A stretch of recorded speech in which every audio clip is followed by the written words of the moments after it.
Hello everyone, my name is Dr. Alexander Nix, and today I present to you SCP-261, Object Class Safe, Special Containment Procedures. Any access to SCP-261 must be approved by staff with Level 2 security clearance or higher. Any and all items dispensed by SCP-261 must be recorded, along with the amount of money entered and the amount of time elapsed between uses. Currently, SCP-261 may only be used 10 times within a 24-hour period with no transaction exceeding the equivalent of 500 Japanese yen. Testing approved by Site Command is not under these restrictions. Items dispensed by SCP-261 should be reviewed by site health and safety officials before consumption. Failure to do so releases the Foundation from any obligation regarding negative effects. Items deemed dangerous or useful to research will be confiscated by site security with financial compensation provided in proportion to the money spent. Description: SCP-261 appears to be a large black vending machine with no front glass panel and a small keypad on the right side. SCP-261 was recovered in Yokohama, Japan. SCP-261 was brought to the Foundation's attention after investigation of a urban legend about a magic vending machine that was circulating on the internet. SCP-261 was found in a back alley behind a large shopping center with a handwritten sign saying "out of order" in Japanese taped to it. SCP-261 has no marks or identification of any kind, and no locals remember how it got to its current location. Internally, SCP-261 appears to be a basic vending machine equipped to vend food and beverage items. After a key was made and the front door was opened, no abnormal materials were found, and it was determined that SCP-261 never actually contained any food or beverage items. The keypad, while connected and operating correctly, does not seem to activate any of SCP-261's dispensing mechanisms.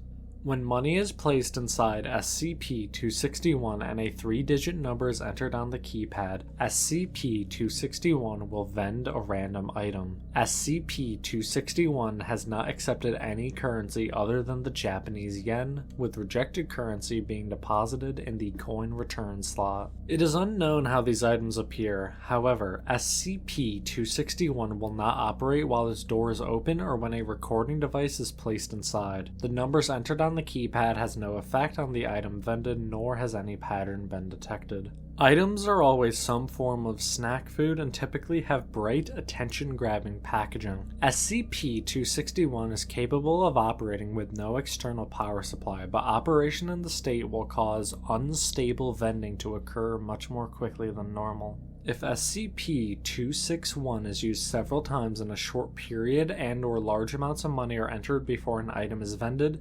SCP-261 will start to dispense bizarre items. While these are still considered food, their suitability for human consumption is often non-existent. The following is a log of items that were vended during Testing Phase 8. During this phase, 800 yen was entered for each item, and items were being dispensed every 2 minutes while SCP-261 was attached to a power supply. The first item was Coke Zero, a standard can of Diet Coke in English packaging, followed by Cheetos, a regular bag of Cheetos in English packaging. Black, a single pack of caffeinated chewing gum in Japanese packaging. A single yan cone with peach dipping frosting in Japanese packaging. It is to be noted that the Meiji Sakura Company does not produce peach-flavored yan-yans. Pepsi Dragon Twist, a can of Pepsi Cola with trace fruit flavor, packaging in English. Flavor was identified as dragon fruit. It is to be noted that PepsiCo does not produce this product. Dark Side Cola, a can with clear plastic sides, packaging in Japanese. Liquid inside is clear, however, when cracked open, liquid appears to react violently with oxygen and changes to a dark black color over a period of several seconds. The black coloration looks like billowing smoke and cannot be reversed. Liquid's taste is described as cola with something spicy in it. The Little Bakery 7 grain. A small tube the size of a candy bar with a green button made of aluminum.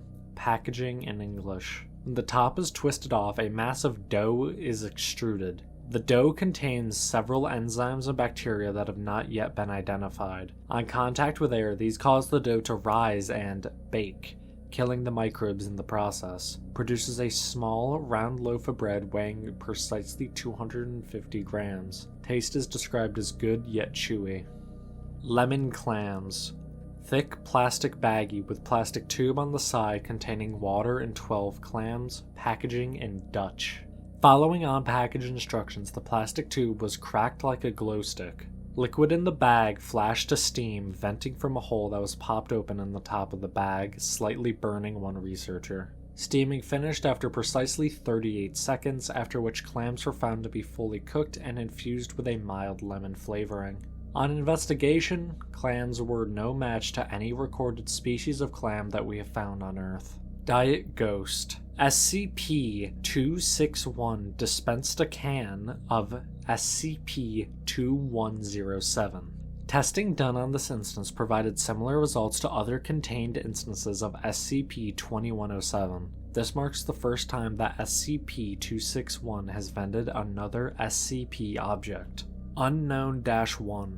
A small mesh bag filled with small multicolored pyramids, packaging in an unknown indecipherable language. Pyramids found to be very hard and unpleasant tasting compared to chalk in taste and consistency. When placed in hot water, pyramids open and produce string-like objects that quickly dissolve, coloring the water the same shade as the pyramid. The water had no additional taste, but testing revealed a sharp increase in mineral, carbohydrate, and protein content, with several minerals being unidentified at the present time. This content was found to be consistent with the recommended daily intake of nutrients for adult humans. Researcher ingesting the water reported stomach cramps approximately 2 hours later, but nothing else of note was taken. Unknown-2. Aluminum box with small glass window on the side and a large round button on the top. Packaging in another unknown indecipherable language. Box is seamless and appears to be filled with small, round animals covered in fur, each with 3 small paws and a single large eye. Pressing the button causes the inside of the box to rapidly become superheated, cooking the small animals alive. Muffled noises and scratching were heard for several seconds during the cooking process. After approximately 1 minute and 30 seconds, the front panel opens and gives access to the now cooked animals. Professor Kane volunteered to eat the animals with no other researchers on site willing to do so. Taste described as very crunchy and spicy with a small hint of beef. Unknown-3. A tall, thin aluminum can, packaging in yet another unknown indecipherable language. Opening the can caused a chemical reaction with the liquid inside the can. Liquid was apparently not intended for an oxygenated atmosphere and detonated violently, causing several injuries and resulting in the death of 2 researchers. Testing discontinued and area cleared. Testing area observed to smell like citrus for several days. This was only Phase 8 of testing of SCP-261. Much more tests were conducted, but I think you get the idea by now. If you would like to hear about more tests that were conducted on SCP-261, then let me know down in the comments. But as for now, my name is Dr. Alexander Nix, and I bid you farewell.